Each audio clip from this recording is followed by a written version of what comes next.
Muito bem, boa tarde a todos.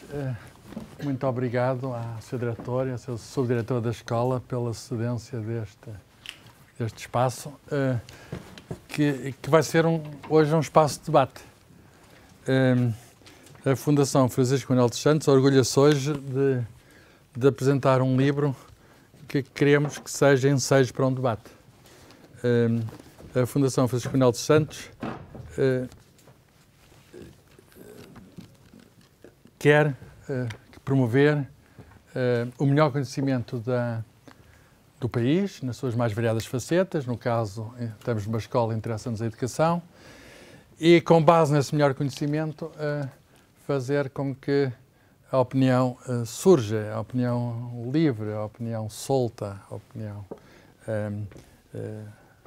se for possível, contrária, que haja de facto vozes diferentes, com base no melhor conhecimento, a pronunciarem-se sobre as questões que temos, aqui no caso da educação.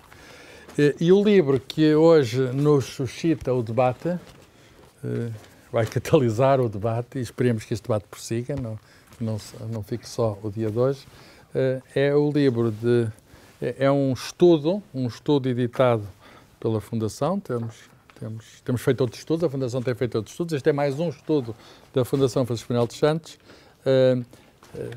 Não é o primeiro estudo de educação, mas é um dos primeiros estudos do programa de educação, e este estudo trata um assunto muito atual. O título é sugestivo, Escolas para o século XXI, mas o subtítulo diz exatamente, explicita a intenção do livro. Trata-se de debater a liberdade e a autonomia na educação. É esse o tema do nosso debate de hoje. Liberdade e autonomia da educação, temos ou não temos? Queremos ter mais? Não queremos ter mais? Enfim, todos nós sabemos que a educação é um assunto que provoca, enfim, diferentes opiniões, e sobre este assunto pode haver e há de certeza várias opiniões. Eu acho que todos nós não estamos satisfeitos com a educação em Portugal, queremos todos mais, mas a questão é a questão da liberdade e autonomia da educação. Como é que a vemos? Como é que a vemos? O autor deste estudo está aqui à minha esquerda, cumprimento, o Alexandre Homem Cristo, que é licenciado em Ciência Política pela Universidade Católica Portuguesa, mestre em Política Comparada no Instituto de Ciências Sociais da Universidade de Lisboa, e, enfim, é conhecido, escreve na imprensa, no jornal I, é autor de um blog, tem colaborado com o Fórum para a Liberdade de Educação, é neste momento assessor na Assembleia da República, assessor de um grupo parlamentar na Assembleia da República, mas o que interessa é que ele, com este livro, correspondeu a um pedido que lhe fizemos, e correspondeu muito bem, deixe-me felicitá-lo, correspondeu muito bem a um pedido que lhe fizemos, que era ter a melhor informação, obter rapidamente, de uma maneira compacta, a melhor informação sobre a liberdade e a autonomia em escolas não nossas, mas de outros países. Quais são esses países? Os Estados Unidos da América, o Reino Unido, a Suécia, a Holanda e a Dinamarca. São realidades muito diferentes, e para perceberem como é diferente, o melhor de facto é consultarem este livro, que vai também estar online no site da Fundação. E eu próprio, que me interesso por estes assuntos, aprendi muita coisa com este livro. Aprendi como é que podemos ter uma pluralidade de países e países desenvolvidos a funcionar com diferentes sistemas que são muito diferentes, mas apesar de tudo há algo em comum a estes países todos, é que de facto em todos eles há mais liberdade e autonomia do que no nosso sistema. Podemos dizer isto de uma maneira resumida. Portanto, ele procurou exemplos de escolas que de algum modo puseram em prática, digamos, a autonomia. Não quer dizer, portanto, escolas em que os diretores, em que o estatuto com que trabalham, podem possibilitar experiências diferenciadas. Isso não quer dizer que tenha de ser feito necessariamente com dinheiro privado. Este livro mostra muito bem isto. Pode ser feito através de contratos com dinheiros públicos, através de contratos de confiança e mediante, nomeadamente, a responsabilização. Aquilo que em inglês se chama accountability, no fim a prestação de resultados, a devolução de resultados à comunidade. Connosco, para debater este assunto, temos o Dr. Adão da Fonseca, que preside ao Fórum para a Liberdade de Educação. Com certeza tem opinião sobre liberdade e autonomia de educação e a opinião que ele tem expressa em vários fora. E hoje vai aqui de novo expressá-la e cumprimento também e dou-lhe muito bem as boas-vindas e dizer que é com todo o gosto que a Fundação o acolhe nesta escola. E o Dr. Hugo Mendes, que é licenciado em Sociologia, formado em Sociologia no ISCTE e que está neste momento a trabalhar também como assessor no Parlamento Português, interessa-se também por políticas educativas, políticas públicas de educação, tem também opiniões firmes sobre o assunto e é este debate que nós queremos ouvir hoje. Portanto, bem-vindos aos dois. Eu começaria pelo Dr. Adão da Fonseca. Suponho que os dois conhecem o livro a opinião é livre, a opinião é vossa. Muito obrigado, não é? Eu quero agradecer o convite que me fizeram. É de facto para mim um enorme gosto participar nestas reflexões, porque verdadeiramente o que penso que precisamos de fazer é de conversar, apresentar as nossas perspectivas. Elas por vezes são realmente opostas, outras vezes são apenas aparentemente opostas, às vezes têm a ver também com a discussão dos conceitos. Portanto, isso, aliás, não se passa, esta falta de reflexão que tanto nos caracteriza em Portugal, não se verifica apenas no domínio da educação, verifica-se em muitos outros setores e penso que isso é um sinal e causa de muitas das fragilidades que nós temos, não é? Em todo o domínio. Todos nós sabemos e vivemos um período em que vemos sistematicamente opções a serem tomadas sem reflexão, pelo menos partilhada, e eu diria que se a reflexão não for partilhada não existe, não é? Porque não é possível, digamos, sozinho conseguir, digamos, amadurecer as ideias, porque assim como nós não realizamos em contraste, em convivência com outros, não é? Não nos realizamos, não crescemos vivendo sozinho, não é?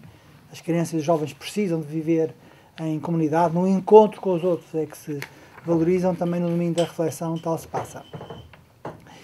Eu sei que o tempo, apesar de tudo, é curto e o desejo é que se passe mais para um debate no sentido de se poderem, digamos, gerar, enfim, trocas de impressões sobre temas que vão surgindo e não tanto fazer uma conferência. Não vou fazer, portanto, vou tentar ser muito rápido, mas ao ouvi-lo lembrei-me, digamos, de algo que tive bem presente quando, aqui há 15 dias, estive em Berlim.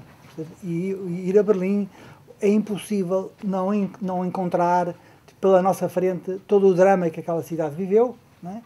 E muito associado também ao drama da Alemanha e toda a questão que envolveu, digamos, os judeus, mas também, digamos, a presença daquela divisão, daquele muro. E perante aquele muro eu não pude deixar, digamos, de pensar muito em Portugal, porque nós não temos um muro daqueles, exatamente, não é? Mas temos, e nesse aspecto, digamos, até somos empurrados culturalmente para estarmos todos do mesmo lado do muro, mesmo quando a gente tenha opiniões divergentes, mas construímos muros ao nível do pensamento, construímos muros ao nível da reflexão e criamos esta ideia de que os que estão do lado do muro são, digamos, passo o exagero da expressão, uns verdadeiros criminosos, umas pessoas que têm todas as motivações mais variadas, menos aquela que é o interesse das populações e dos povos que vivem, não é? E o que a queda do muro veio provar é de que, embora havendo uma perspectiva diferente e uma divergência diferente, não há qualquer justificação e nada nos desune ao ponto de nós não podermos partilhar o mesmo espaço e conversarmos à volta do mesmo espaço e, em conjunto, construirmos, obviamente, sempre aceitando essas diferenças, construindo digamos, uma comunidade onde todos tenhamos lugar, não é? E, digamos, a ideia do muro, para mim, também a associei ao Estado Novo. O Estado Novo também criou muros, não é? Muita gente não via o muro, mas que ele estava lá, estava. Tá, e alguns sofreram as consequências. desse muro, embora não feito de cimento. Não é? Porque o sistema que nós temos é ainda hoje basicamente igual àquele que tínhamos durante o tempo do Estado Novo.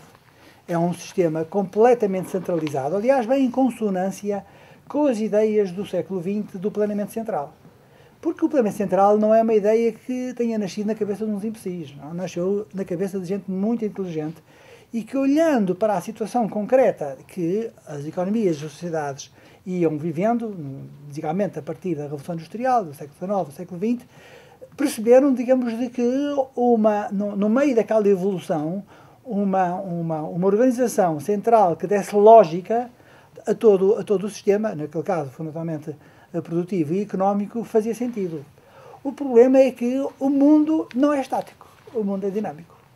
E, portanto, todos os planeamentos centrais, para além das consequências que tiveram, obviamente, também depois ao nível político e das ideias e do espaço de liberdade, mas o que vieram provar, do ponto de vista puramente económico, é de que os sistemas com planeamento central não conseguem responder às necessidades concretas das pessoas.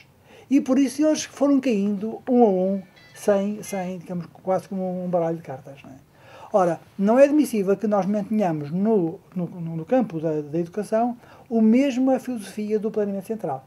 Porque ele existe com algumas nuances, mas basicamente ele continua a existir. Não é? Ora, eu penso que nós nunca podemos verdadeiramente encarar, digamos, e resolver um problema sem percebermos quais são as suas causas. E nesse aspecto, eu acho que, digamos, não tenho dúvida nenhuma que este contributo da Fundação é absolutamente, essencial, é um pontapé de saída importantíssimo, não é? Para que, espero que este jogo, digamos, dure bastante tempo, num sentido produtivo, que seja um bom jogo, não é? Porque é absolutamente essencial que nós conversemos e discutamos estes temas.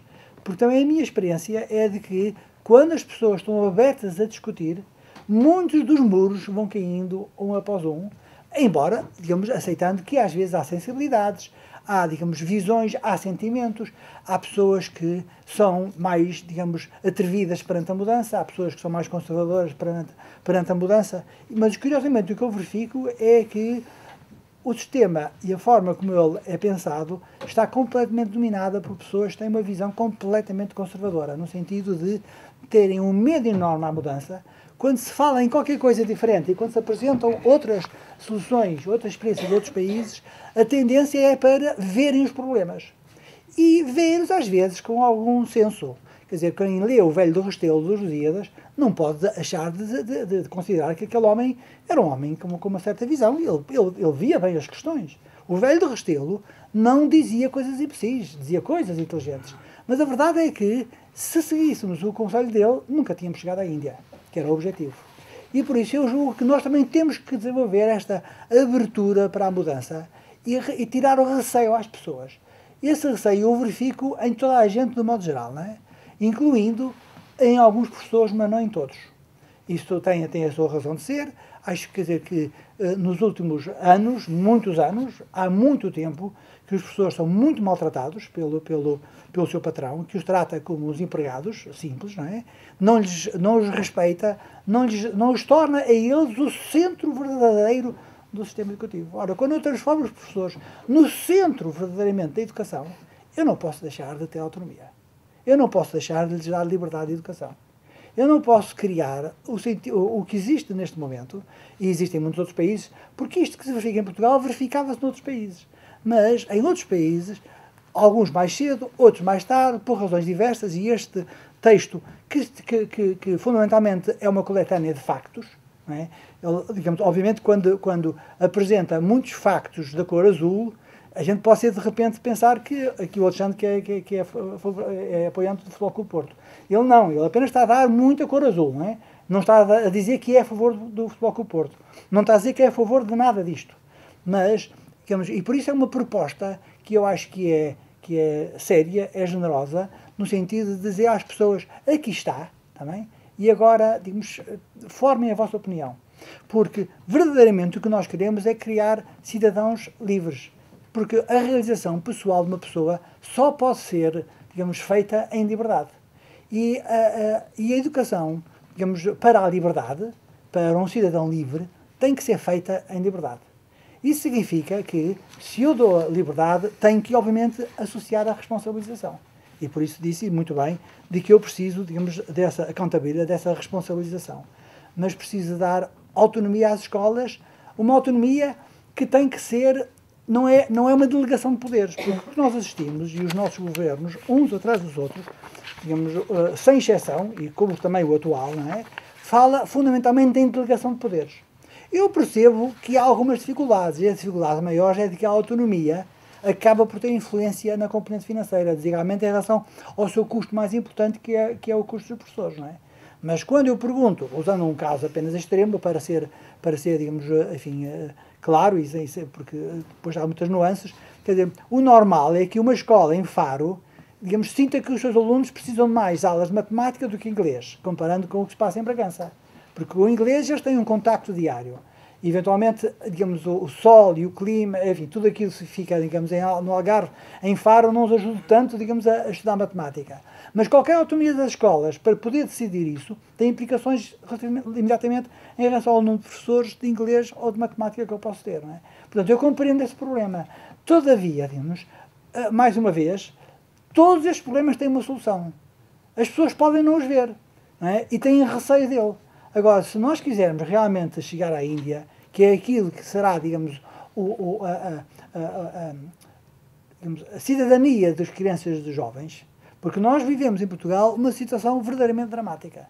Nós, muitas vezes, e às vezes é o problema um bocado dos pais, porque os pais que se interessam mais pelos alunos, em geral, eles resolvem os problemas e ficam satisfeitos quando resolvem os problemas do seu próprio filho, mas não pensam, digamos, na quantidade enorme de crianças e jovens que, na minha opinião, estão a ser completamente enganados pelo tipo de educação que lhes é dada. Eles depois, mais tarde, não conseguem afirmar-se como cidadãos plenos. Não é só no mundo do trabalho, porque o problema começa logo com, digamos, a falta de desenvolvimento de uma postura, de uma cultura, deles próprios serem autónomos, deles próprios serem livres, deles próprios terem, digamos, um referencial que lhes permita fazer as opções, não é? E isto reflete em coisas concretas que eu tenho experiência, não é? Porque eu, digamos, não sou verdadeiramente um especialista em educação, não é?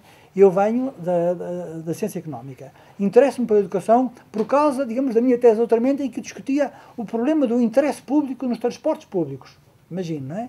É para aí que começa. Quando começa a discutir e a tentar perceber o que é verdadeiramente o interesse público, como é que eu meço o interesse público, fui obrigado a ler filósofos, digamos, economistas / filósofos, e dois deles vieram a ser prémios Nobel, não é? E que mostraram que a liberdade individual das pessoas é o valor máximo que compete aos Estados promover. Depois, quando fui olhar para a educação, percebi que aí também era isso que eu tinha que favorecer. E, portanto, a liberdade de educação não é apenas a liberdade dos pais poderem escolher as escolas, ou os alunos quando são mais velhos, não é? É também a liberdade dos professores poderem, digamos, oferecer algo em que acreditam. Aqui há muitos anos, em 2003, peço desculpa, havia uma situação ali assim na Brandoa de uma escola que tinha problemas gravíssimos, onde era uma belíssima escola de crime. Isso realmente merecia todos os prémios, não é? Havia uns professores que eu conheci que estavam disponíveis, percebe, a arriscarem a sua profissão para construir uma escola diferente, não é? Uma forma diferente. A única coisa que eles precisavam era saber que, se os alunos fossem para a escola deles, que o Estado, que gastava com os alunos naquela primeira escola A, e eles iam criar uma escola B, que o Estado lhes pagasse à escola B aquilo que gastava com a escola A. Mas isso era impossível ser feito. Completamente impossível, não podia ser feito. E o resultado é que um conjunto de alunos que poderia ter uma vida completamente diferente, não é? Designadamente, de cidadãos adultos livres, alguns deles eventualmente até nem sequer livres estão, devem estar na prisão, não é? Quer dizer, isso não aconteceu. Ora, eu acho isso absolutamente inaceitável e temos que acabar completamente com isso. Muito bem. Eu passo a palavra para o Gomes, Dr. Gomes. Liberdade e autonomia. Que estas palavras, que discurso é que posição é que lhes citam aqui no contexto da educação? Obrigado, boa tarde, obrigado pelo convite, antes de mais. Eu tinha preparado uma intervenção inicial um bocadinho diferente, mais na linha daquilo que o livro me tinha... naquilo que eu acho que o livro valoriza o debate atual. O livro é não apenas, e bem, como referiram, uma descrição importante de factos de determinados sistemas educativos em 5 países e as experiências, umas mais recentes, outras mais, enfim, que vêm já até do século XIX, de relativa autonomia e liberdade nos sistemas educativos. Mas eu acho que a mais-valia do livro é, até do ponto de vista da pesquisa e da informação que traz, é trazer o elemento da avaliação. Porque eu acho que aqui um dos problemas que também sofremos não é apenas o problema do muro quase ideológico, da dificuldade, por vezes, de bater posições diferentes e aceitar a validade de outras análises e de outras posições ideologicamente diferentes. Há também, e durante muito tempo, e acho que ainda em Portugal vivemos isso, relativamente ao debate que se passa lá fora, e por isso é que este livro é importante, vivemos um bocadinho longe do que é a avaliação dos outros sistemas. Porque uma coisa é nós argumentarmos em função da liberdade ou da autonomia, quase que a priori, não é? Do ponto de vista do princípio, do ponto de vista filosófico, de um ponto de vista ideológico. A outra questão é até que ponto é que aquilo que nós esperamos que estes sistemas guiados por esses princípios de facto cumprem as suas promessas. Cumprem mais ou cumprem menos, ficam a meio caminho, quais são os danos colaterais. Eu acho que este livro sendo um livro curto e, portanto, o trabalho podia e devia ser expandido, creio que isto é um incentivo a que este tipo de trabalhos de avaliação, da avaliação, é quase no fundo uma meta-avaliação, o que o Alexandre faz aqui, acho que merece ser prolongado. Porque uma das coisas que o Alexandre conclui deste trabalho, ou podemos concluir lendo o livro, é que algumas das promessas que quem defendia a introdução, e vou circunscrever-me nos meus exemplos ao caso americano, enfim, eu dependo que as pessoas que estão aqui não leram o livro, mas ao caso americano, ao caso sueco e ao caso inglês, porque depois o caso holandês e o caso dinamarquês são, quer dizer, a autonomia já vem do século XIX e, portanto, não houve uma ruptura clara no sistema nos últimos 20, 30 anos. Nesses países, o debate que existiu no final dos anos 70 e início dos anos 80 sobre a necessidade de introduzir mais liberdade e mais autonomia no sistema fazia promessas, assentava em pressupostos, assentava em, se quisermos não vendo isto num sentido necessariamente negativo, assentava numa certa propaganda daquilo que se pensava e daquilo que se prometia, nomeadamente aos pais e aos alunos. E é importante que 20 ou 30 ou 40 anos depois sejamos capazes de olhar para trás e perceber se essas promessas foram cumpridas ou não. Acho que isto é absolutamente fundamental para que o nosso debate também possa ser mais profícuo e não ficar apenas nos princípios, não é? E eu acho que a avaliação que o Alexandre aqui nos traz do caso americano, do caso sueco, o caso inglês é mais difícil porque as escolas livres, que são, no fundo, o prolongamento das academias que, enfim, o Labour começou, mas, de facto, o movimento começa em 1990 com o Partido Conservador, depois as academias acabaram por não crescer, o Labour também não conseguiu criar muitas, e é, no fundo, este governo, a partir de meados de 2010, que dá um grande impulso a esse sistema, replicando, de certa forma, o modelo sueco. O que se passa é que, sobretudo no caso americano e no caso sueco, há muitas promessas que foram goradas. E há muitos factos que para os quais os críticos alertaram que efetivamente aconteceram. Do ponto de vista, por exemplo, no caso sueco, uma maior segregação dos alunos. Não é que isto seja necessariamente dramático numa sociedade como a sueca, que é muito mais igualitária como a nossa. Mas a segregação aumentou. Os resultados melhoraram marginalmente nas cerca de 10% de escolas que são escolas independentes. Isto depois depende dos autores. Uns autores dizem que essa melhoria é marginal e insignificante. Outros dizem que com o prolongar da experiência essa melhoria pode ser efetivamente importante no futuro. Agora, no caso americano, que é o caso, se quisermos, o caso farol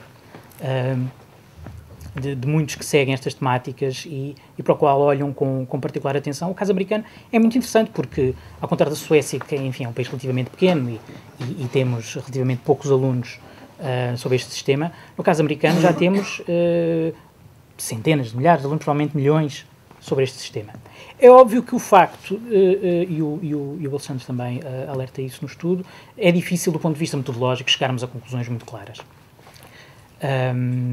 Porque, enfim, é do ponto de vista do desenho da investigação e tendo em conta que é difícil comparar alunos, muitas vezes é preciso postular hipóteses contrafactuais, etc. É difícil chegar a conclusões. Agora, do ponto de vista de quem olhava para este processo, lia o que era dito por muitos dos defensores deste movimento,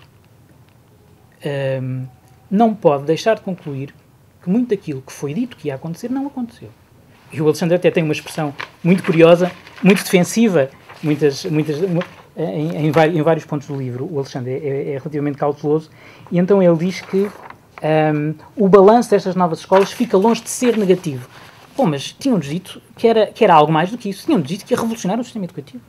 Tinham-nos dito que os resultados iam ser muito melhores, sobretudo dos alunos mais fracos. Tinham-nos dito que não havia segregação.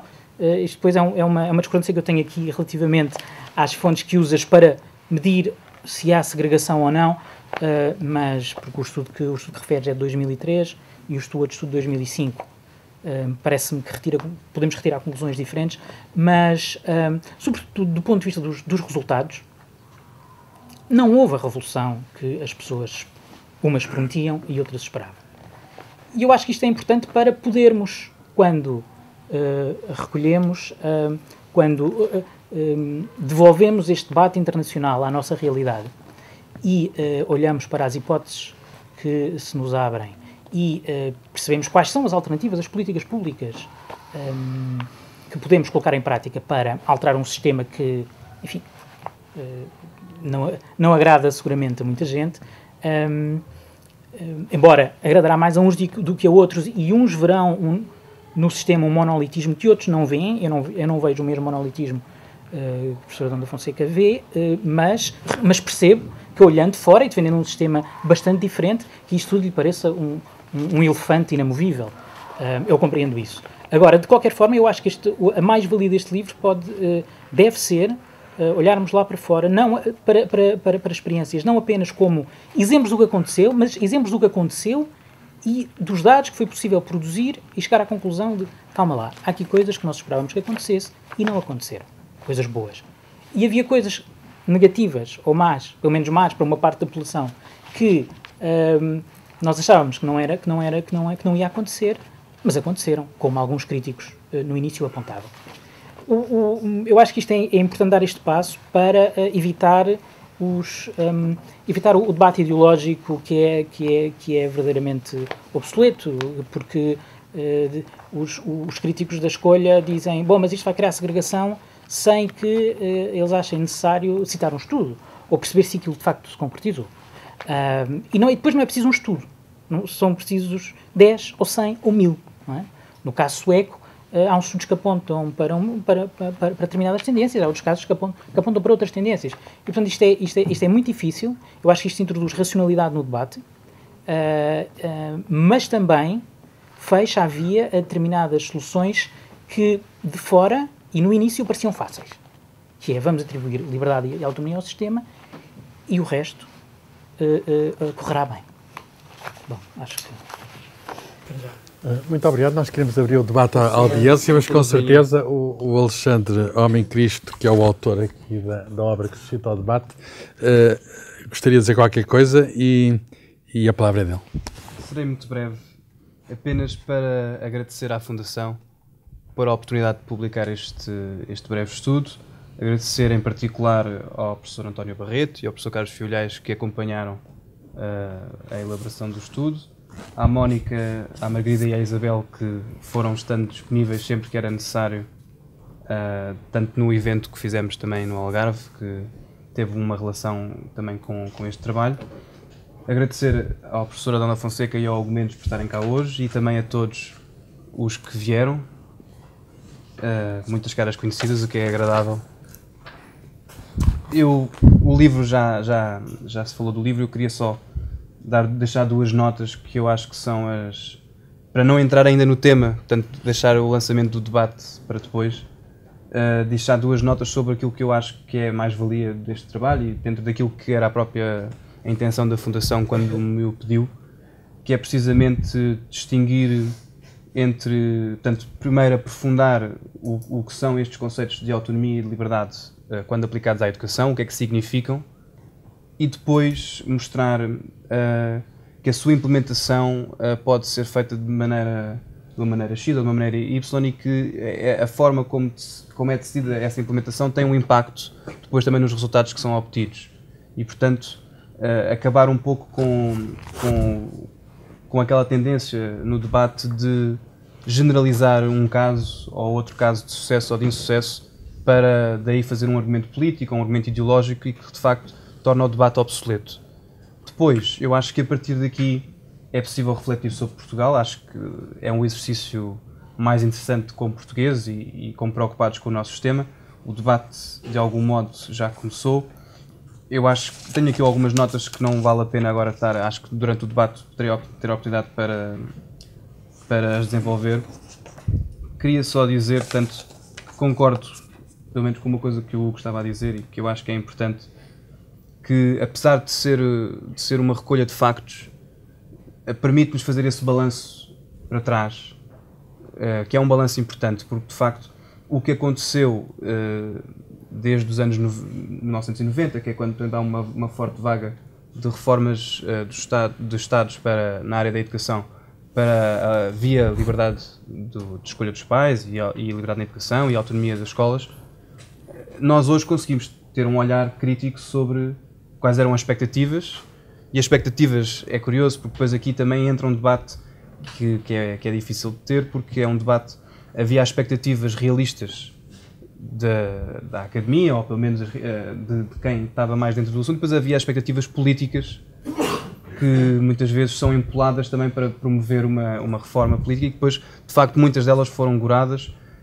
Eu considero que o facto de terem sido goradas não inviabiliza, precisamente porque há casos de sucesso, até nos próprios Estados Unidos, formas diferentes de fazer as coisas permitiram resultados diferentes e há casos de sucesso, e acho que o balanço que se faz daquilo que aconteceu nos casos que eu refiro nos permite perceber que há pontos que têm que ser afinados e coisas que, se não foram feitos naquela altura, por causa, diria eu, de uma espécie de otimismo excessivo sobre os efeitos sem caricaturar, mas de quem achava que bastava fazer isto e de repente iria funcionar tudo na perfeição, ou aquela ideia que muitas vezes aparece de que se as escolas forem todas privadas isto funciona tudo muito melhor. Portanto, o balanço para trás permite-nos perceber que há muitas subtilezas nesta análise e que de facto não é tão simples como se pensava e, portanto, para ir mais longe teria que entrar agora no debate, mas acho que o melhor é deixá-lo a partir daqui. Enfim, as perguntas ou comentários, temos aqui um grupo pequeno de pessoas e com certeza temos todos conhecimentos e opiniões sobre isto e vamos tentar cruzar opiniões. Diga. Boa tarde, os professores Alexandre, que eu conheço desde 2009, pela consistência e coerência, falávamos destas coisas. É um gosto estar aqui hoje. Ele publica um livro, significa que partiu das acessões, etc., e pesquisou e trabalhou. Parabéns, Alexandre. Quanto àquilo que aqui foi dito, é o seguinte: eu penso que há dois temas em Portugal que estão completamente radicalizados e capturados pela ideologia e pela política. São a saúde e são a educação. A esquerda apoderou-se da escola pública e do Serviço Nacional de Saúde. Ergueu isso em bandeiras eleitorais. Pôs a coisa de tal forma que diz: nós defendemos a escola pública, nós defendemos o Serviço Nacional de Saúde. Quem não defende é mau. E o discurso fica completamente radicalizado. A direita, isto para facilitar em termos de direita e esquerda, a direita fez uma coisa cobarde, deixou que o discurso ficasse assim e desatou a abrir colégios privados e disse assim, bom, como há dinheiro e as famílias têm dinheiro, abrimos uns colégios privados e fazemos à nossa maneira. E deixámos que a liberdade e a autonomia da educação fosse uma coisa marginal que se passava nos colégios privados para a classe média e alta.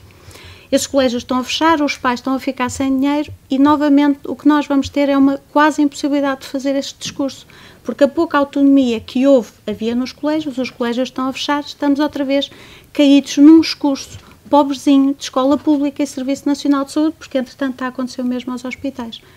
E com isto ganha o imobilismo. Há pouco o Gomes disse, bom, os resultados não foram aqueles que nós gostaríamos de ser, que fossem, e por causa disso, enfim, não temos o sucesso que desejávamos. Eu penso que a prova provada do fracasso daquilo que existe e que nos devia obrigar a todos a mudar, não era a estudar, era a mudar, são os números do desemprego jovem. É a falência do sistema. Quer dizer, podem os imobilistas virem dizer o que quiserem, alguma coisa está a passar de muito grave, que os nossos jovens não conseguem ter uma formação, e não me venham já a falar na Europa, que os consiga fazer trabalhar e que as entidades empregadoras os queiram. Isso já devia ser o suficiente para pormos tudo em perspectiva e vermos o que poderíamos fazer. Não me alongo e reitero os meus parabéns ao Alexandre pela coragem do tema e pelo trabalho. Outra opinião? Noutra linha, honesta? A opinião é livre? Alguém? Diga. E depois já vamos voltar aqui. A minha opinião é como pai. Pertenço ao movimento associativo de pais desde o primeiro dia em que o meu primeiro filho entrou para a escola. Portanto, tenho acompanhado estas questões da educação e tenho visto alguns exemplos, principalmente na minha zona, nomeadamente sobre a autonomia. Quando estava a ouvir o professor Adão da Fonseca a falar sobre a autonomia, comecei a olhar para o livro, só o adquiri agora, portanto, e vi aqui as escolas suecas e as escolas do conhecimento e pensei que isto também existe em alguns exemplos em Portugal. Lembrei-me da Escola da Ponte, que tem um projeto educativo desde os finais dos anos 70, próprio. O que me faz talvez confusão é porque é que não existem mais. Por que razão é que isto parou em Portugal? Será que é por causa dos governos estarem constantemente a mudar e chegamos ao facto em que basta mudar o secretário de Estado para quase mudar a política? Não se faz avaliações das revisões curriculares, mesmo que sejam boas ou más, basta mudar o governo. Muda-se tudo e mais alguma coisa. Temos uma coisa extraordinária que é o Estatuto do Aluno, que desde o final dos anos 90, na altura pelo engenheiro Guterres, já mudou umas 4 ou 5 vezes e, portanto, eu acho que continuamos a pensar em Portugal que as leis é que fazem a ação. Não é bem assim. Acho que realmente o que falta mesmo é a ação. E se temos alguns bons exemplos, por que razão é que não os disseminamos, portanto, pelo país? Eu, pessoalmente, tenho dúvidas que a Escola da Ponte seja um bom exemplo, mas é a minha opinião. Eu não sou eu que estou hoje. Algum de vocês quer pegar no que foi dito, Dr. Adão da Fonseca? Bom, eu julgo que o primeiro grande erro é colocar o problema em termos de escolas privadas e escolas públicas tradicionais do Estado. Não faz sentido absolutamente nenhum. O sexo dos anjos não interessa. Quer dizer, no outro dia fui a Viseu e tomei conhecimento de que os transportes públicos em Viseu são, digamos, considerados os melhores do país. Todavia, pertencem a uma empresa brasileira. Nem sequer portuguesa é. Quer dizer, os transportes são públicos quando oferecem um serviço público. E o serviço público tem determinadas regras, tem que estar aberto a todos, não é? E, portanto, não fazendo distinção absolutamente nenhuma em termos de uma determinada qualidade, não é? Isso é que é a definição de público, não é? E nesse aspecto é interessante porque no livro faz-se um pouco essa distinção, claramente usando, penso eu, digamos, até os conceitos e as palavras utilizadas noutros países, até aí aprendemos às vezes, que são as chamadas escolas públicas tradicionais, que são as do Estado, e as escolas públicas não tradicionais, não é? Que depois no livro acabam por ter vários nomes, até para as ideias poderem ser melhor explicadas, e não dá jeito nenhum estar a falar em escolas públicas não tradicionais, isto dava logo origem a uma sigla, que é uma coisa muito grande, não é? Portanto, eu acho que esse é o primeiro grande erro. Não interessa, completamente. E parece-me que o problema deve ser colocado só em termos de escolas públicas que prestam serviço público. Isto é, inclui as escolas privadas que possam oferecer um serviço público. Eu conheço muito bem duas escolas que pertencem à mesma organização, que são os salesianos, do Estoril e de Manique. A do Estoril é uma escola privada pura. A escola de Manique é uma escola pública. O ambiente, o que é, porque eles são obrigados a aceitar os alunos e têm um contrato de associação. Todo o ambiente é completamente diferente, muito mais aberto, em muitos aspectos até melhor para a própria formação das crianças. Mas é para os pais cada um poder avaliar. Eu acho que isso é um ponto importante. Depois, se nós realmente queremos mudar a qualidade da educação, basta pensar nos professores. Todos os estudos comparativos, e eu concordo absolutamente que é necessário descer do nível puramente ideológico para a realidade dos factos. Não esquecendo, todavia, digamos, de quais são os factos relevantes. Porque quando os pais na Suécia, apesar de eles terem tido uma pequena perda em termos de desempenho nos testes da PISA, etc., o que leva, digamos, a poder-se dizer que houve uma perda, digamos, da qualidade da educação medida através desses índices, e há justificações para isso, e eventualmente poderei falar mais à frente, que explicam porque é que houve mudanças que foram feitas que não cuidaram tudo que devia ter sido cuidado. A verdade é que os pais querem a liberdade de escolha da escola.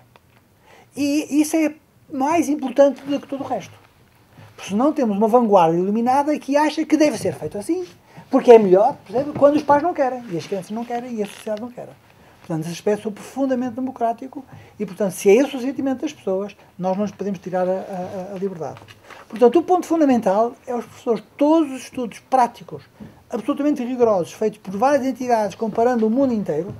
Particularmente eu conheço um em que vai ver o que é que se passa nos diferentes países, nas diferentes escolas, que leva a que umas tenham uma enorme, digamos, um excelente desempenho, e encontram várias justificações. Há várias variáveis explicativas. Não é? Isto agora para entrar no domínio mais rigoroso dos estudos. Mas há uma que aparece como super significativa, sempre a primeira a explicar tudo, que é a qualidade dos professores. Ora, um sistema que não assegura aos professores eles terem essa qualidade, que não assegura atrair para o professorado as melhores pessoas, que é um sistema que tem que os respeitar, tem que centrar neles todo o centro da educação. E o que acontece é que um sistema de planeamento central não permite isso logo à partida. Porque qualquer pessoa que tenha trabalhado, e eu já tive essa experiência pela minha vida, que está para além da universidade, não é? Em instituições muito grandes, quando é preciso gerir instituições muito grandes, nós não podemos fazer a distinção, não podemos estar a entrar ao detalhe de distinguir. Temos que tratar tudo mais ou menos igual. E outra, porque não consigo. Eu, para fazer a diferença, tenho que alguém responsabilizar essa alguém pela diferença. E a diferença é feita próxima dos alunos, próxima das comunidades locais onde estão inseridas. Não é? E, portanto, a autonomia é, com certeza, absolutamente essencial e está absolutamente relacionada com o que se deseja. É evidente que quando eu faço comparações, eu tenho que ter muito cuidado. As comparações são difíceis. Porquê? Porque eu estou a falar, estamos no domínio das ciências sociais. Estamos nos domínios, digamos, do humano, onde eu não consigo meter as pessoas em laboratório, as escolas em laboratório, e garantir que eu congelo todas as variáveis e apenas altero uma. E há coisas que estão a mudar. Designadamente à volta do ensino, há uma coisa que está a mudar de uma forma impressionante, que são os meios de comunicação do conhecimento das competências. Tem muito a ver com o mundo digital. Portanto, e, aliás, as escolas que falou, as escolas do conhecimento, na Suécia, surgem exatamente pela utilização de uma forma de ensino completamente diferente. Os alunos estão muito menos tempo em sala de aula, é tudo feito muito mais dirigido a cada um, e isso é possível através, digamos, usando essencialmente as novas metodologias, as novas técnicas, digamos, do mundo digital, sem, todavia, excluir a presença do professor, porque está demonstrado que um aluno aprende melhor primeiro com um professor de que adora, a seguir com o professor que odeia, e em terceiro lugar com o professor de quem é diferente. Ser indiferente a um professor é não aprender nada com ele. Mais vale às vezes odiarem o professor por causa dos aspectos emocionais que também estão associados ao conhecimento. Não é? Ora, todos os estudos que são feitos de comparação têm muita dificuldade. Porquê? E a razão mais interessante é esta, é de que é introduzida a concorrência, é introduzida a competição. Aqui a concorrência tem que ser coordenada de uma forma muito forte. Quer dizer, o Estado tem que ser fortíssimo na área de educação, tem que ser um árbitro absolutamente, digamos, que garanta que o jogo é jogado como deve ser. Não é?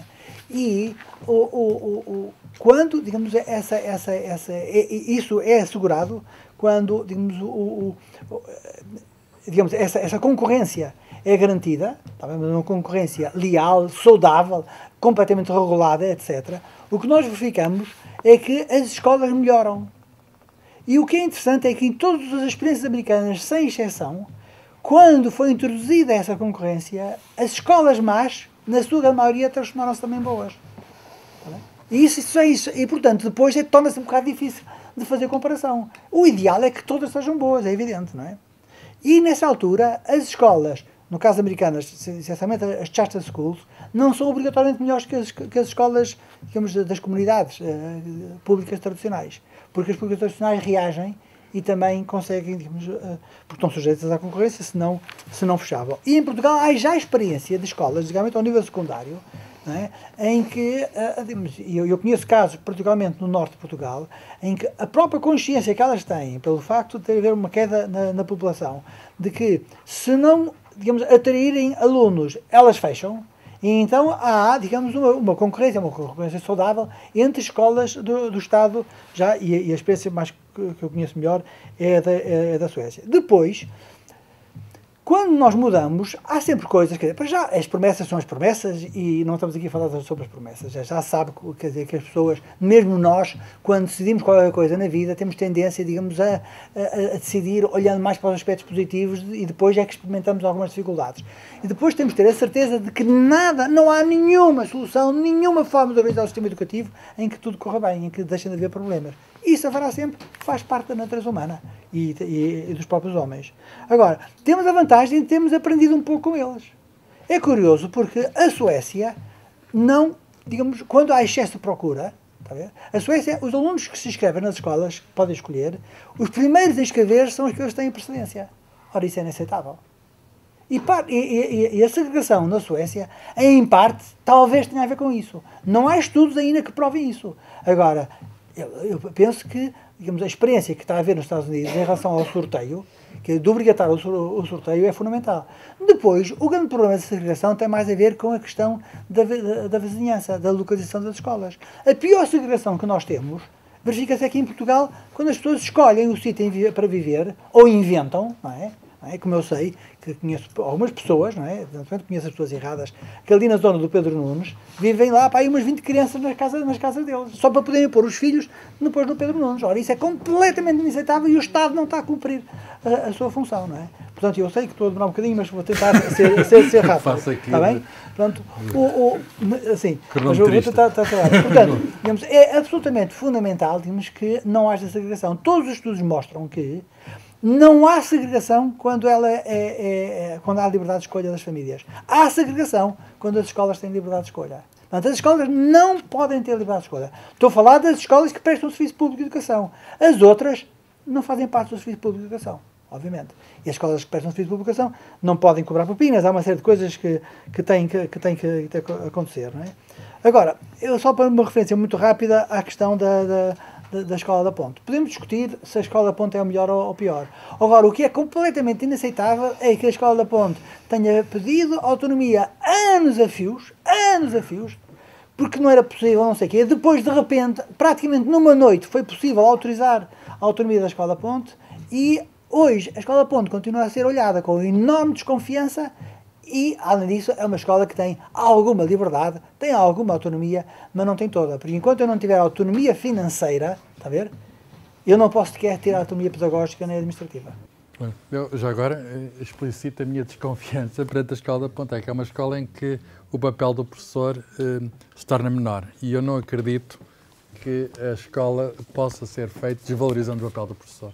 Talvez haja o bias de eu ser professor e esteja, digamos, este viés de atuar em causa própria, mas haja alguém que defenda os professores e se todas as escolas fossem como as da Ponte, eram os alunos que tinham de ser professores de si próprios, inventando o currículo. Eu não acredito que séculos de construção de civilização e cultura possam ser, de repente, construídas pelas próprias criancinhas. Por isso é que se inventou não só a escola, mas o professor associado a ela. Mas isso, enfim, digo por estar aqui também, isto são um espaço Hugo Mendes. Mais alguma chega sobre o que aqui foi dito? Sim, não, bom, foram levantadas agora muitas questões, sobretudo relativamente à Suécia, relativamente a determinados temas. Tenho sempre algum problema quando ouço que todos os estudos provam. E eu não sei se todos os estudos provam, sobretudo nestas questões, as questões da competição, da concorrência, da agregação, da segregação, se provam isso mesmo. Uma das coisas que os estudos sobre a segregação na Suécia mostram é que, mais do que a segregação provocada pelas escolas, a segregação foi provocada pelo elemento residencial. O que levanta uma outra questão, porque, ou seja, eu creio que isso também, a regulação pública é muito importante, ou seja, concordo em absoluto, e aqui é importante quando pensamos sobre os mercados, a procura e a oferta, é muito importante que, enfim, para quem defende a liberdade de escolha seja colocada do lado das famílias e das crianças, mas que não seja colocada do lado das escolas. As escolas não podem escolher. Desse ponto de vista, a liberdade é muito assimétrica. Ou seja, quem é responsável pela provisão do serviço não pode escolher. E isto nem sempre fica claro destas discussões. Esta divisão é muito importante e nem sempre fica claro destas discussões. Ou seja, há uma coerção sobre a escola. Claramente, é para isto que serve a regulação pública neste caso. Há uma coerção sobre a escola. A lei impede que a escola tenha determinado tipo de práticas que a beneficiariam, por exemplo, nos exames. Porque o que a segregação leva é que a escola consiga fazer a seleção dos melhores alunos e as escolas ao lado tenham que ficar com os piores alunos. Há aqui também uma questão de em que medida é que as regras oficiais vigentes na Suécia, falou do caso de português do Pedro Nunes. Bom, mas esse tipo de regras escondidas ou de práticas escondidas também acontecem nos outros países. Por exemplo, no caso das free schools em Inglaterra, as academias conseguem escolher como é que conseguem, apesar da lei as impedir. É fácil. Os panfletos que mandam para casa das possíveis famílias são panfletos extraordinariamente difíceis de preencher e selecionam imediatamente as possíveis famílias. Outra forma de chamar as famílias é criar eventos sociais onde o capital cultural é uma marca clara. Isso afasta as famílias imediatamente que não se sentem interessadas ou seduzidas por ir àqueles eventos. Portanto, há práticas e truques muito interessantes para contornar a lei, não só em Portugal, como nos outros países, onde, por lei, em teoria, a escola não deveria poder escolher. Agora, eu acho que aqui, já se referiu aqui muitas vezes a questão dos professores. Há um ponto que o estudo do Alexandre não refere, enfim, não refere porque não tinha que referir, mas que eu acho que vale a pena trazer para este debate, que são as consequências laborais. Quando se diz que os professores estão no centro, um sistema de liberdade e autonomia coloca o professor no centro, bom, coloca o professor no centro, mas coloca-o sobre uma pressão muito maior do que existia no passado. E as condições laborais e a sua percepção do sistema não é mais positiva. Não é mais positiva. Porque o que acontece, vamos lá ver, e aqui podemos entrar no problema da perversidade da competição. Falou de competição saudável. De acordo. Acho que somos todos a favor da competição saudável. O problema é que a forma como estes sistemas estão desenhados, em que colocam os alunos, os professores, as escolas, os administradores escolares e até os políticos que, enfim, patrocinaram aquela agenda e, portanto, querem ser os últimos a ver os resultados a não darem aquilo que eles prometeram, este tipo de dinâmica cria um incentivo a que, e agora não vou entrar na questão do facilitismo, que sei que o Carlos Filhais se interessa, mas o problema não é o facilitismo dos testes, o problema é que o sistema está criado de forma a que o teaching to the test, o narrowing down do currículo, seja hoje uma prática claríssima em Inglaterra e nos Estados Unidos, onde as escolas estão sujeitas a esse sistema. Porque quando os professores têm uma espada de Damócles em cima e sabem que, dê por onde der, os resultados têm que aumentar, então as práticas pedagógicas vão fazer os resultados aumentar. Isto até tem... tem uma lei, enfim, tem vários nomes, é a lei de Campbell, é a lei de Goodhart. Eu gosto sempre de a citar porque acho que é muito interessante. Quanto a lei de... Não são leis da física. Não são leis da física. São um bocadinho mais soft, mas o sociólogo Donald Campbell, em 75, formulou a seguinte lei, entre aspas. Quanto mais um indicador é usado para uma tomada de decisão, mais ele estará sujeito a pressões de corrupção e mais apto ele estará para distorcer e corromper os processos sociais que deve monitorizar. Ou seja, isto também é bastante stalinista, já agora. Porque o que acontece é que, a partir do momento em que se fixam metas, muitas delas arbitrárias, porque é que 60% dos alunos têm que ter a nota X ou Y. E muitas dessas metas, aliás, criadas propositadamente, mas isso levava-nos para outras, criadas propositadamente para as escolas não as poderem atingir, e não as podendo atingir, serem determinadas como failing schools e então serem atiradas para um estatuto diferente de escola pública, que é o que se passa nos Estados Unidos.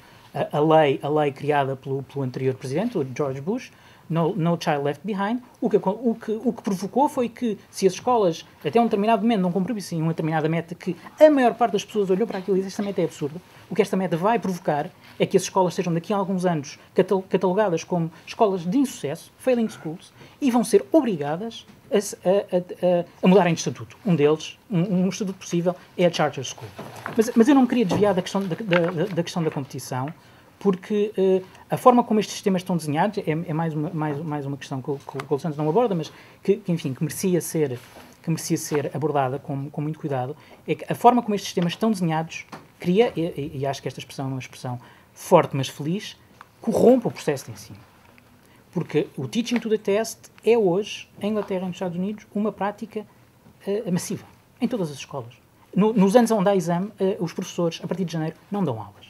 As crianças só trabalham para o teste. E podem dizer: bom, mas trabalham para o teste e têm boas notas, é bom. Mas isto corrompe o próprio processo de ensino e aprendizagem, porque o que nós estamos, de facto, é criar cãezinhos Pavlov. E lá está esta questão, toca-se com a questão do facilitismo. Eu não acho, os testes podem não ser fáceis. Os testes até podem ser difíceis. Mas caramba, se uma pessoa passa 6 meses a estudar o teste, em que existem pacotes criados por empresas para os alunos responderem aos testes, em que toda a gente, existe uma espécie de conspiração institucional para que toda a gente melhore os resultados.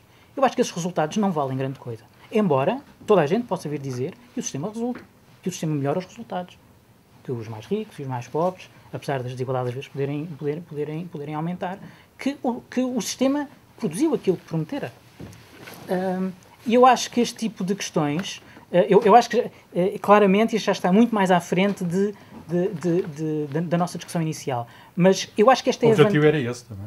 Pronto, eu acho que esta é a vantagem do país chegar 30 anos, entre aspas, atrasado a estas questões. É podermos refletir, sobre as perversões e as consequências não pretendidas que estes processos criam inevitavelmente nas escolas. Eu vou fazer uma pergunta aos dois de tipo jornalista, se me permite. Tipo jornalista, que é o seguinte: estão aqui descritas várias experiências, mais sucesso, menos sucesso. Temos de relativizar o sucesso que era prometido e não foi cumprido, mas a questão que se pode colocar é: há alguma destas experiências que possa ser mais sedutora, digamos, para nós, num sistema em que todos reconhecemos que, enfim, mais ou menos, mas que há algum monolitismo, que é um sistema... Enfim, nós sabemos que existe ensino público e privado, mas o público é constitui a esmagadora maioria. Alguma destas experiências, eu faço a pergunta aos dois, alguma destas experiências que apeteça fazer cá, que vos apeteça tentar cá, ainda que em escala limitada, mas para, de algum modo, quebrar este uniformismo do sistema? Posso, de qualquer maneira, antes disso, dizer o seguinte? Sim, desde que não se esqueça desta. Não esqueço. Eu, digamos... em certo sentido, estou totalmente de acordo com aquilo que o doutor Mendes, não é? Portanto, disse, em certo sentido estou. Mas há uma diferença. É que, perante os problemas, eu acho que nós temos que encontrar a solução para o evitar. Quer dizer, os problemas, estes efeitos negativos, não devem ser um obstáculo. Devem ser apenas um aviso de coisas que nós temos que mudar e que corrigir e garantir que nada isso se passa. Quer dizer, se os panfletos são difíceis de preencher, eu tenho que encontrar uma solução para isso. E penso que é absolutamente essencial fazer aquilo que o Tony Blair, que foi quem lançou verdadeiramente a discussão da liberdade de educação na Inglaterra, não é? No livro branco que ele lançou, não é? Em 2005, talvez, não sei, 2005, 2004, 2005, anda por aí, não é? Em que ele diz que é absolutamente essencial criar nos governos locais, aqui exterior do município, uma estrutura que não tem que ser muito grande, não é? Porque até por causa dos dinheiros, que isso custa, não é?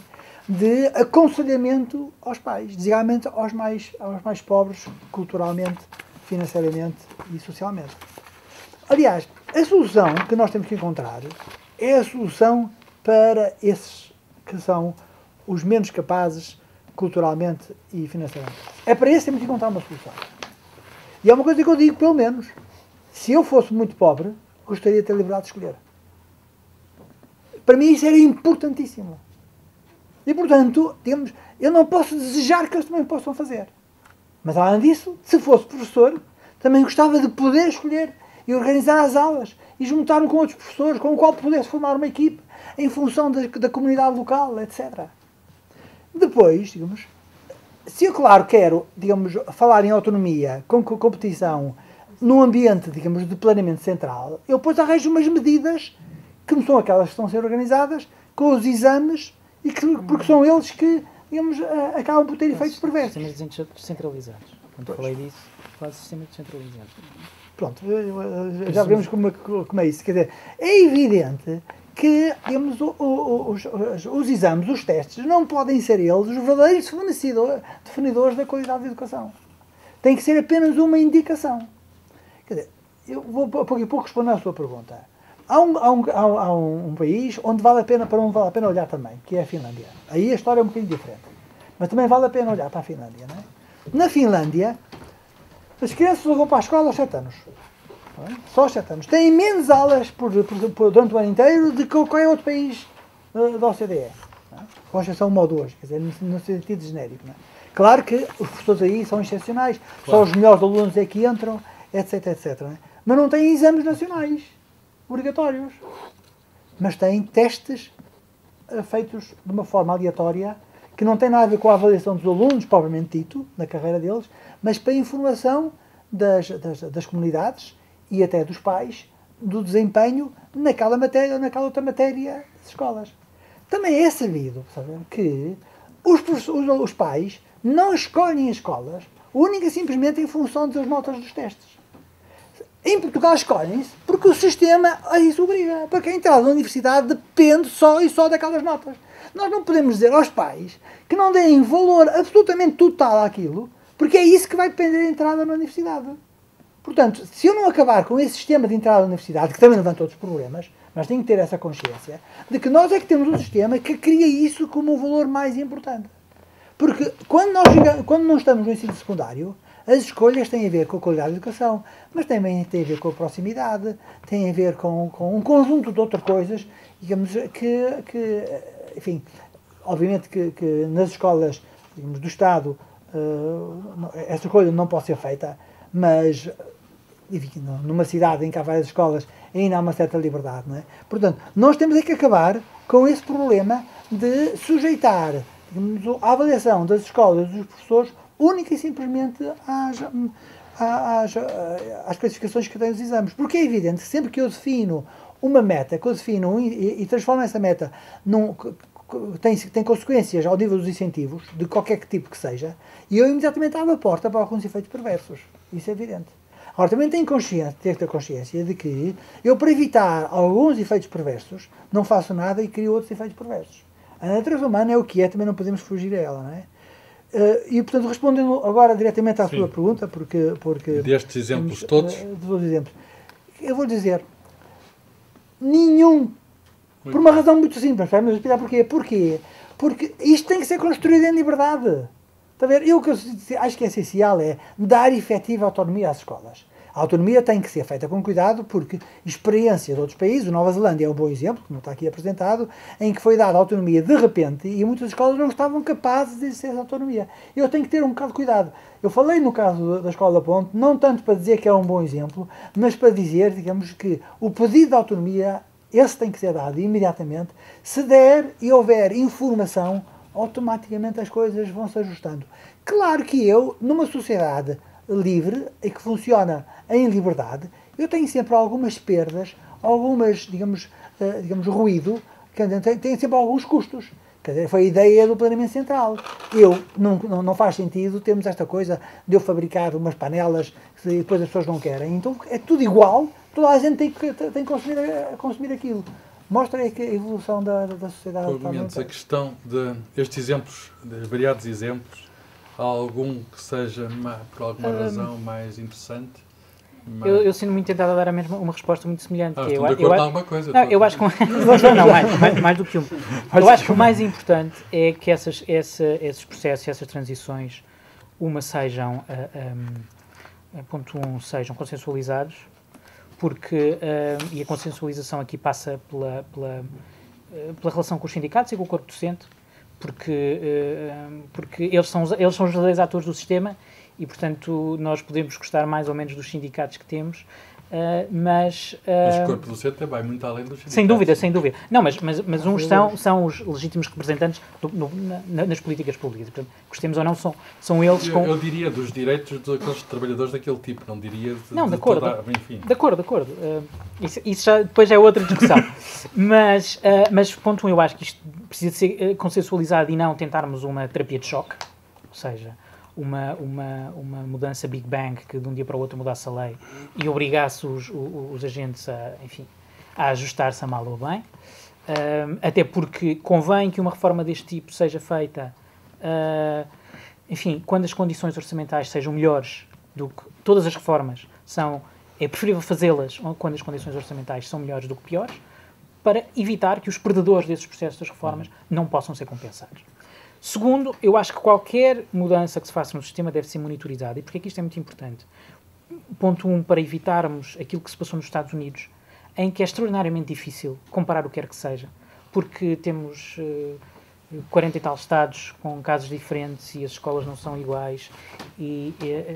Portanto, eu acho que devia ser monitorizado, deliberadamente monitorizado, ou seja, a alteração legislativa devia estar vinculada a uma monitorização e a uma avaliação, que é para daqui a 3, 5 anos podermos dizer isto correu bem, correu mal, correu melhor aqui, correu pior ali, precisamos corrigir aqui ou acolá.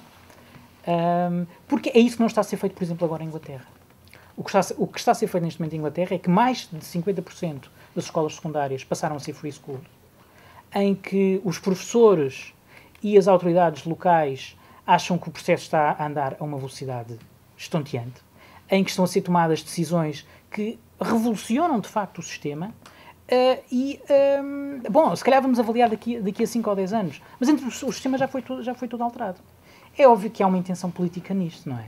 Porque é muito mais fácil eu fazer uma reforma brutal e rápida e atirar para as calendas gregas a avaliação dos seus pontos negativos ou positivos, depois de logo se vê, do que fazer uma reforma calma, em que provavelmente nas próximas eleições o Partido Conservador não estaria numa circunstância que é provavelmente aquela que te apetece, que é poder dizer que, as free schools até agora correram bem, sabe-se lá como, mas correram bem, e agora até podem ser for profit, porque elas neste momento não podem ter lucros, mas o que se prepara é que a roda foi posta em andamento a tal velocidade que não pode haver monitorização das políticas públicas com esta velocidade, quer dizer, quando as decisões são tomadas de forma bruta. Muito bem, o Alexandre Homem Cristo pediu a palavra e acho que a palavra é justa para ele, agora que nos aproximamos do fim do debate. Se alguém ainda tiver alguma questão, vá pensando que ainda pode. Mas o Alexandre Homem também Cristo... serei muito breve, porque a discussão está a ser feita pelo professor Adão Fonseca e pelo Mendes. Só para deixar 3 notas sobre a competição. Há pouco estava-se a falar do impacto da competição. E a competição também tem um impacto que não foi referido e que, a meu ver, prejudica muito a autonomia, que impede a inovação. Exatamente. É um ponto importante, porque se as escolas têm que competir entre si, o risco da inovação é o risco de perder alunos e, portanto... E perder tempo, e perder recursos. E fechar, não é? E, portanto, perder o financiamento e depois fechar, eventualmente. Não arriscam nada. Portanto, é um risco, de facto. Não é verdade. Vejam Knowledge Schools na Suécia. Não é verdade. Pois, mas a Knowledge School teve sucesso e é uma coisa, é uma multi-brand, não é? Outra mas sessão. pronto, Os debates têm de continuar. No caso americano, o que eu estou a dizer, não, pronto, é sustentado no CLI e está no livro e tem nota de rodapé, podemos depois discutir a fonte. Mas era uma das expectativas do sistema que foi gorada, que era a ideia de inovação. Não porque as escolas de facto não tivessem essa vontade, mas depois porque o risco de perder alunos era demasiado grande. E eu acho que é uma das coisas que têm que ser ponderadas quando se fala, tanto no caso português, é da autonomia, é também esta questão do risco, portanto, de bloquear a inovação. E no caso português em concreto, sobre a autonomia, o professor Adão da Fonseca disse algo que eu concordo plenamente, que é que nós temos, e tem a ver também com o que o Hugo Mendes referia, a avaliação é muito baseada no resultado do exame. E é tão baseada no resultado do exame em Portugal também, que a nota que se tem no exame e que se tem na escola influencia o acesso ao ensino superior. Portanto, e enquanto assim for, a autonomia também é um risco, porque se uma escola adotar uma metodologia completamente diferente, mas que tenha resultados a nível de aprendizagem que é superior, mas que isso depois não se reveja no tipo de teste standardizado que permite o acesso ao ensino superior, os alunos vão querer ir para uma escola que lhes permita o acesso ao ensino superior. E, portanto, este é um bloqueio efetivo do sistema e que, a meu ver, para montar uma reforma no sentido da autonomia, tinha que cair. Portanto, era algo que tinha que mudar efetivamente. E por último? A falta de informação é muito rápida, é a ideia. Concordo com o que o Hugo Mendes disse sobre tem que se monitorizar o sistema. E é também uma resposta um pouco às dificuldades que o próprio Mendes estava a referir sobre o caso inglês. O caso inglês dos panfletos irem para uma casa e não irem para outras, ou serem muito difíceis de preencher. A resposta aí, de facto, eu percebo que as escolas tentem contornar. E acontece em Portugal, onde o sistema é centralizado, e acontece nos sítios onde não é centralizado. Mas eu acho que a resposta aí tem que ser do Ministério. Portanto, o caso sueco é um caso, por exemplo, que eu acho que é muito feliz no acesso à informação que proporciona aos pais.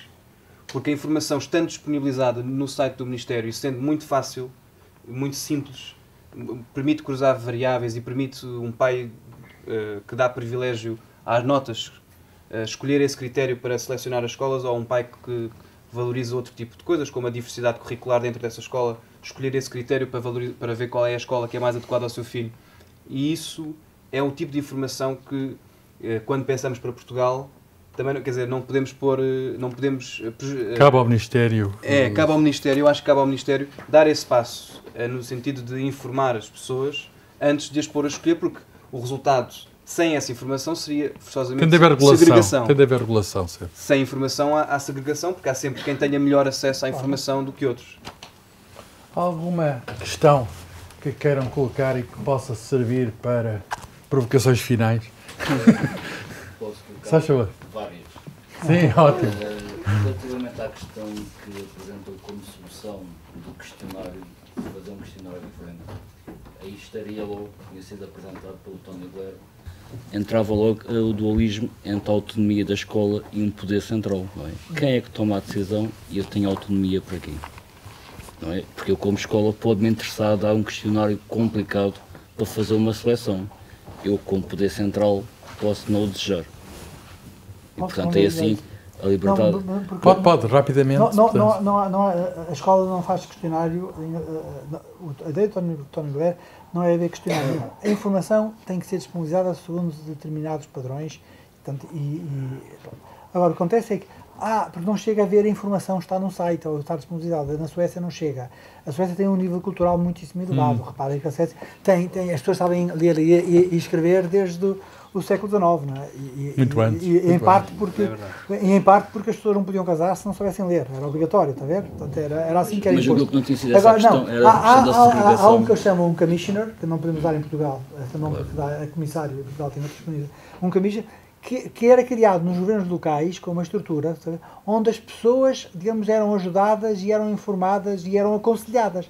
Porque o problema da escolha de uma escola, eu tenho 6 filhos com um leque muito grande, não é? Está a ver? E tenho possibilidade de escolher a escola. E não tenho escolhido a mesma para todos, depende.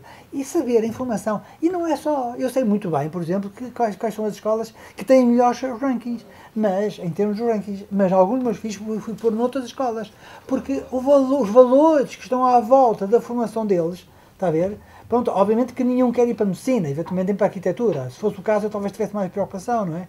Agora, eu sei que a sua, digamos, vida futura, bem, eu acho que está a perceber o que eu quero dizer, portanto não vou pensar mais. Não, mas não me julga que não tinha sido essa a questão ali apresentada, é que os questionários exatamente eram de difícil preenchimento, panfletos, exatamente, de forma a impossibilitar que uma grande parte dos alunos que a própria escola não queria receber, portanto, ficassem excluídos, daí a questão da segregação. Julgo que tinha sido isso.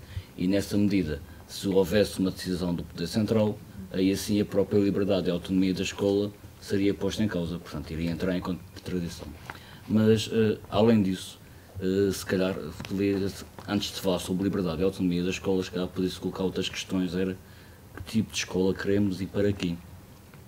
Porque graça também muito isso e as constantes mudanças já agora no sistema educativo, que têm vindo a ser sucedidas umas atrás de outras, em que nunca é exposto, pelo menos à comunidade de professoras ou professor, o porquê das mudanças e o que é que estava portanto, o que é que estava mal naquilo que se tinha. Estamos constantemente a impor áreas curriculares não disciplinares, ou mudar disciplinas, ou mudar horários, ou mudar o número de horas desta ou daquela disciplina, e nunca é explicado a uns atores do próprio sistema educativo o porquê das coisas, e constantemente obrigam-nos a uma grande capacidade de adaptação, e vamos tendo que a ter, e se calhar, uma vez que vai havendo horário zero cá por Portugal, podíamos ir para a Inglaterra, assim adaptávamos, já estamos habituados a várias adaptações, iríamos os horários zero é muito publicitário, não há noutros sítios. Uma vez que lá estão com dificuldades de adaptações. Mas pronto, julgo que há que saber o conceito de autonomia, definir-se mais ou menos o que é que se pretende com autonomia. Porque para haver autonomia ou liberdade nas escolas, depende do que é que se possa fazer, porque eu na minha escola poderia ter autonomia para construir um currículo de uma determinada disciplina, ou das várias disciplinas, ou da estrutura curricular, com um determinado objetivo, de ter determinado tipo de cidadãos, mas que pode não corresponder ao poder central de não querer aquele tipo de cidadãos, isto é, que tipo de sociedade é que nós queremos em termos futuros, e como educar essa mesma sociedade. E daí as sucessivas mudanças de governos, em que mudam também os sistemas, talvez houvesse aí uma espécie de pacto entre os vários partidos para que houvesse uma espécie de algo de estanque, onde houvesse um determinado desenvolvimento de determinados valores e princípios que fossem transversais às várias ideologias políticas ou às várias correntes, para que não se estivesse constantemente a fazer este tipo de mudanças, mas sim algumas pequenas transformações pontuais, e nessa medida as escolas teriam liberdade ou autonomia. Muito bem. Algum comentário da assistência ou questão para encerrarmos? Desse lado, pelo menos, eu já vou dar a palavra final, não há? Muito bem. Então, eu não sei qual é a melhor ordem. Bem, eu deixo para o fim o Alexandre Homem Cristo. Não sei se muito bem, vamos respeitar a mesma ordem. Bom, posso eu colocar uma provocação também? Foi aqui dito e muito claramente que poderia ser que houvesse aqui uma questão esquerda-direita, não é? Mas nós olhamos para os Estados Unidos, por exemplo, e vemos o Bush e o Obama, por exemplo, com ambos a defender o movimento das escolas com contrato. E olhamos também para o Reino Unido e vemos governos de cores diferentes também a pugnar pela liberdade na educação. Há ou não uma questão esquerda-direita? Ou isto é muito mais fundo do que isso? Não, claro que há. Eu acho que não podemos, isso faz parte, digamos, da vida e não podemos também querer que esses aspectos desapareçam, não é? Agora, eu acho que há, digamos, a questão da esquerda e da direita tem muitas dimensões, não é? E embora haja alguns aspectos que, digamos, a caracterizam, lhe dão a cor, digamos, não está a ver? Mas não quer dizer que as pessoas, digamos, não possam, digamos, dos lados ter algumas ideias semelhantes ou diferentes, não é? Agora, não deixa de ser significativo que são aqueles países em que têm uma cultura de liberdade mais, digamos, arraigada, em que isso acontece. Quer dizer, e no caso da Europa, não há dúvida nenhuma que o verificar-se na Holanda, na Suécia, na Dinamarca, quer dizer, são países onde existe, digamos, uma cultura de respeito pela liberdade individual que, inclusivamente, vem de muitos séculos atrás. Quer dizer, o problema da liberdade de educação na Holanda tem muito a ver com as questões religiosas. Quer dizer, e é um país, digamos, onde, digamos, o respeito pela liberdade religiosa que foi, digamos, fez parte da aquisição civilizacional daquele país, não é? Portanto, e já agora... Os judeus nossos foram para lá. Claro, portanto, está a ver? E o que nós perdemos com isso, eventualmente, não é? Bom, agora, eu devo dizer que já agora, a propósito, digamos, da pergunta que me fez há pouco, que eu acho que nós não podemos tentar replicar, seja o que for, não é? E além disso, as coisas têm que ser construídas, não é? Eu concordo que não pode ser tudo feito tipo Big Bang, não é? Mas também conheço no mundo empresarial as dificuldades que são apresentadas à mudança, porque tem que ser feita muito devagar, e muito devagar significa muitas vezes não fazer nada. Está a ver? Portanto, também não é uma discordância, é apenas para chamar a atenção de que temos de ter cuidado com isso. E a Holanda é um dos casos mais interessantes de liberdade de educação, onde os problemas que começam a aparecer, alguns deles, não é, são o fruto dessa liberdade, onde, digamos, haverá sempre algumas questões, tem a ver, enfim, aliás, o livro do Alexandre faz isso e portanto aconselho a comprem, levem várias cópias, vale a pena ler. É um livro que se lê com muito agrado, não é?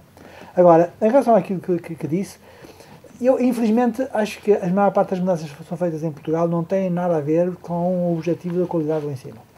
Tem a ver com questões puramente financeiras ou de afirmação de egos, está a ver? Ou há muitas razões que não têm muito a ver com os alunos, com os estudantes, com as crianças. Tanto é que eu raramente vejo os ministros a falar das crianças e dos alunos. Vejo-os a falar de tudo, percebe? Mas falar do verdadeiro interesse daquelas crianças. Às vezes falam, não é? Obviamente, não é? Também. Não é porque sejam melhores ou piores que nós. Eles são como nós, são seres humanos com muitas qualidades e muitos defeitos. E é uma coisa que temos que reconhecer. São todos muito trabalhadores, não é? No sentido positivo, eles transformam-se em verdadeiros mouros de trabalho, percebe? Naquele tempo em que lá estão. Saem lá completamente executados, é evidente, está a ver? Mas porque as preocupações do dia-a-dia que ocupam-nos, eles acabam por ficar completamente presos e focalizados nisso. Depois, o espaço de consenso em relação àquilo que nós pretendemos de educação é muito grande. Na prática, todos nós sabemos.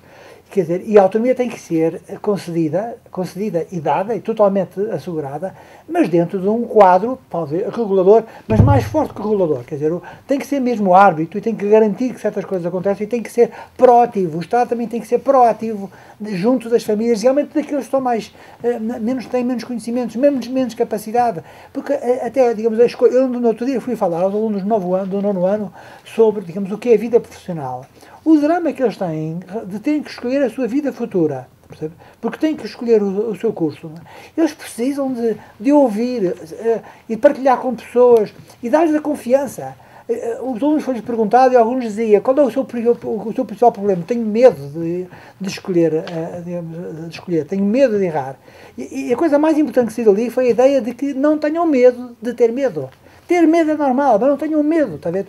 Isto, às vezes, é mais importante do que ensinar matemática às pessoas ou ensinar português, não estou, não é nenhuma, ou física, a propósito disso, não é? Está a ver? Agora, em última análise, há um consenso enorme sobre aquilo que é essencial e tem que ser obrigatório. E aí eu tenho que medir, realmente, quando tem a utilização de fundos públicos, tem que ter a garantia de que as escolas dão àquelas crianças um determinado número de competências e conhecimentos. E eu digo também algumas chamadas soft skills, que às vezes são muito mais importantes, não é? Porque, digamos, não me interessa criar, digamos, pessoas enciclopédicas. Já tem que ser pessoas, não quero criar computadores, eu quero criar pessoas livres. Porque se forem livres, têm inovação, são empreendedoras, está a ver? E o mundo hoje, nós saímos da sociedade industrial, em que preparávamos as pessoas para entrar em cadeias de produção, em que tinham todos de fazer igual. Entramos na sociedade do conhecimento, mas hoje há quem já fala na sociedade da criatividade. Ora, isso exige um tipo de perfil das pessoas completamente diferente. E isso, na minha experiência, o problema do desemprego em Portugal tem a ver com muitas outras coisas, não é? Também não vamos escamotear os problemas que estamos a viver e que são a causa disso, e além disso não só em Portugal, como no resto do mundo e na Europa em particular, mas isso não faz parte do tema, não é? Mas eu nunca mais me esqueço, aqui há uns anos, ter ido com os investidores estrangeiros que queriam investir na zona da Figueira da Foz, que tinham um projeto, mas precisavam de mão de obra, e por acaso no meio é normal andar-lhes a mostrar um bocado a Figueira da Foz. Passei pela zona do Porto para eles conhecerem a Figueira, enfim, o que é que é. E eles ficaram impressionadíssimos com uma quantidade de rapazes, percebe, encostados à parede. E um deles dizia, se eles andassem a partir vidros, ou a fazer qualquer coisa do género, destruir automóveis, etc., eram capazes de ser bons trabalhadores para nós. Agora, encostados à parede o dia todo, essa gente nunca vai ser bons trabalhadores. E eu acho, quer dizer, que esse é um drama, porque é um pouco a cultura que eu assisto em muitas escolas, não das escolas nossas, dos nossos filhos, mas muitas escolas, pela forma como funciona, pela forma como os professores são incentivados, digamos, ou desincentivados a trabalhar, eu acho que isto que... Termino com uma palavra um bocado forte. Acho que há aqui uma traição que estamos. Agora, acho essencial haver um acordo, haver um espaço de consenso. De facto, essas coisas não podem ser mudadas. Está a ver? Mas eu devo dizer, há muito mais espaço para esse consenso se houver disponibilidade da busca do consenso.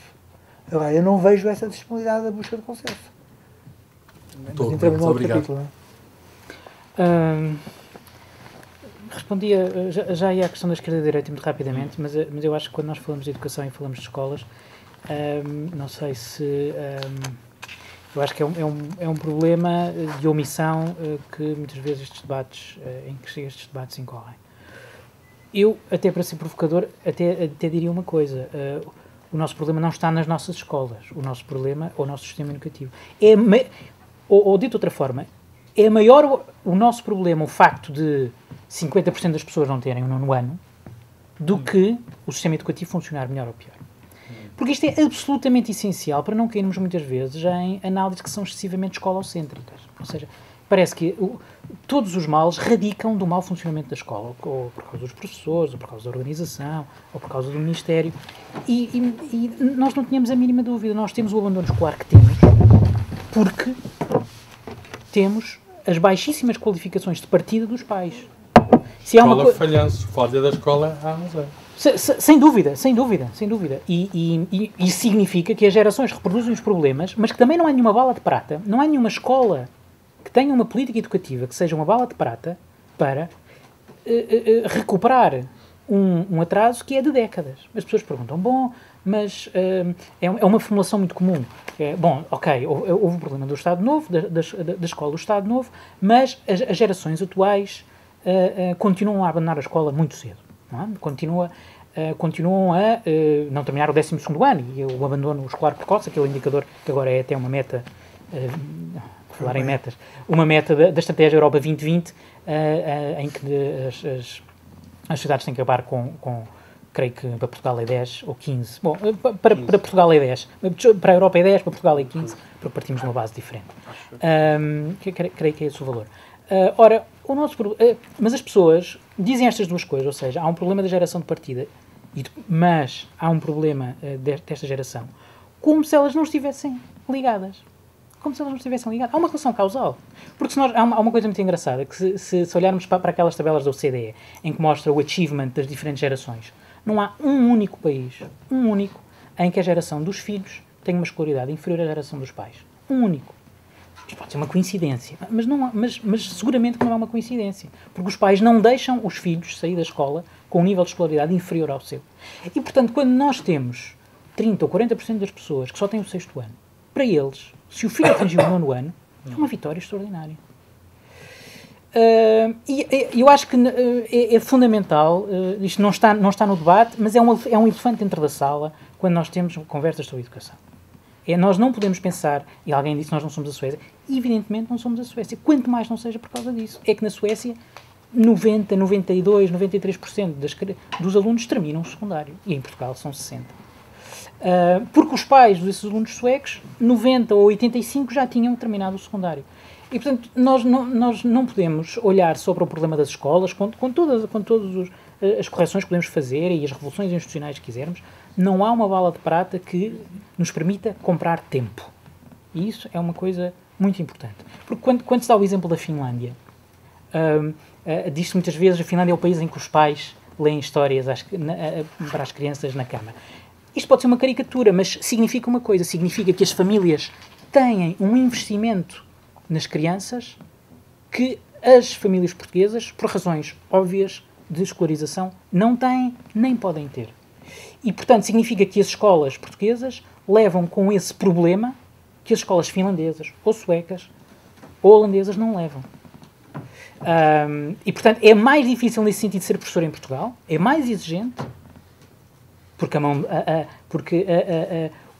trabalham sobre um produto, agora utilizando uma linguagem mais grotesca, mas trabalham sobre um produto mais difícil do que um aluno sueco, ou um aluno dinamarquês, ou um aluno holandês. Quanto à esquerda e à direita, é verdade que nos Estados Unidos o Obama até foi mais longe que o Bush, porque mandou retirar o cap que havia nos Estados para o alargamento das escolas, da transformação das escolas em charter schools. Em Inglaterra, o Blair foi um grande patrocinador desta agenda. Eu creio que nesses países a esquerda também é diferente da esquerda tradicional social-democrata europeia, mas ao mesmo tempo eu creio que a direita, porque por acaso, no caso da Suécia eu acho que é um caso muito importante, porque não vale a pena agora perder muito tempo com isto, mas acho que é uma coisa que nunca se diz, que é, houve um estudo de literacia adulta na década de 90. Aquilo teve 3 fases, 94, 96, 98, mas apanhou mais de 20 países. Eu até tinha aquilo em PowerPoint, mas depois, se alguém quiser, eu trago aqui a cópia, em que os suecos aparecem no topo de todas as tabelas. Inclusive da coorte 17-25. Na literacia, numeracia, os suecos, sejam os 16, sejam os 65 anos, eram claramente os que apareciam no topo da classificação do estudo. E, ao mesmo tempo, dá-se a revolução institucional na Suécia. Os alunos suecos eram dos melhores do mundo. Portanto, o problema não foi de resultados. Não foi... O mesmo não acontece com os Estados Unidos, porque aqui vê-se que os Estados Unidos têm uma curva descendente. E, portanto, houve uma reflexão, enfim, nacional, o relatório de 83 dá conta disso, e, portanto, as pessoas chegaram à conclusão que era preciso mudar o sistema, bem ou mal, mas era preciso mudar o sistema para introduzir alterações que permitissem o inverter desta curva. Agora, na Suécia isso não era necessário. O que se passou na Suécia, o que eu acho que foi uma mudança de facto ideológica. Ideológica no bom sentido. Não? O que se passou foi que as classes médias, que durante 40 e tal anos votaram nos sociais-democratas, viram naquela mudança proposta pelo governo conservador uma janela de oportunidade para mudar um Estado que eles achavam que era excessivamente centralizado e paternalista. E, portanto, aquelas classes médias dos anos 90 não são as classes médias dos anos 50 nem as classes médias dos anos 60. São classes médias mais ansiosas e mais bem formadas do ponto de vista das qualificações e, por isso, mais exigentes perante os serviços públicos. E, nesse sentido, acho que haverá uma correlação, enfim, não estou a dizer que há um estudo, mas parece-me, do ponto de vista intuitivo, que haja uma correlação entre uma classe média mais qualificada, uma classe média mais exigente para com os serviços públicos, sobretudo se houver uma tradição paternalista que não havia na Dinamarca, e mais centralizada, e uma correlação com quererem ter mais controle sobre a educação dos filhos e, nesse sentido, controlar a questão da escola. Escolher a escola. É uma questão de... Sim, nesse sentido eu acho que, do ponto de vista ideológico, as classes médias fizeram uma trajetória histórica que as aproximou daquilo que era uma bandeira mais tradicional da direita. Eu acho que sim, nesse sentido. Muito bem, muito obrigado. Alexandre, últimas palavras? Agradecimento. Exatamente. Queria só deixar um agradecimento final novamente à Fundação e a quem esteve cá e a todas as pessoas que me ajudaram a escrever ou contribuíram com as ideias para este livro, estão nomeadas também no início da publicação, e agradecer também o evento e todos os esforços da Fundação para que não só o livro saísse, como para que ele tivesse a devida divulgação, e novamente ao professor Adão da Fonseca e ao Hugo Mendes, que acho que trouxeram ideias boas. Eu, no livro, eu lanço ideias, não as dou as respostas, algumas depois as respostas lá está são polémicas, algumas, porque entram em conflito, mas acho que é um bom ponto de partida e acho que a partir daqui é preciso aprofundar, e algumas das questões que aqui foram abordadas merecem de facto ser aprofundadas, e até livros mais debates e livros especificamente sobre esses temas, porque são temas importantes.